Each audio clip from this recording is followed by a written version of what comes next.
20 years in the game, what was it like being Tim Glyshaw for that 8-day run when you won the biggest stake of your career, when you won the Grade 2 at Keeneland with Bucchero to get to the Breeders' Cup, and then 8 days later with this guy here, you win the Canadian International for your first Grade 1?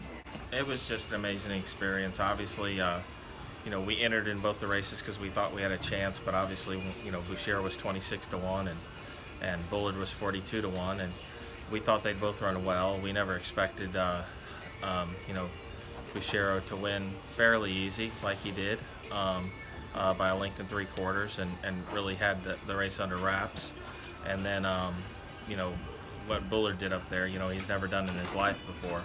Hopefully that's not a one-time deal, but if it is, that he sure chose a perfect race to run 114 by, run through a brick wall for you. He runs his race every time.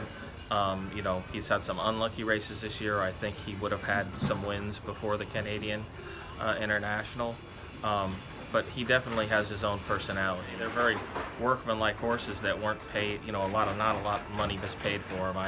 I know Wayne bought Bullard out of the dispersal sale for $11,000, and Harlan bought Bucchero at OBS for, I believe, $42,000 around there. So it's not like that.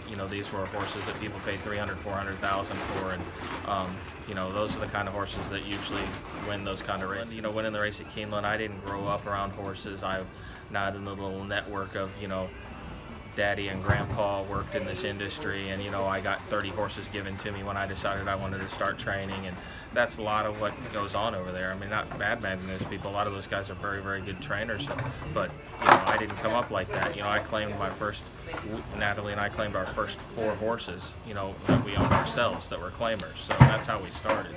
It's very, very pleasing to know that we've gotten to this level with these horses, and hopefully winning these kind of races, some people will pay attention and we'll get maybe a higher class of horse. But I don't ever want the people to think that the owners that we currently have and have had over the years that got us here, that we'll forget about those kind of horses. People that pay smaller price for horses hope. The only thing you have to watch out for is that you don't want people to start to expect when you buy a horse for $11,000 or $42,000 that they're going to end up being a Breeders' Cup horse. But that's always a possibility. I mean, we've just shown that with these 2 horses.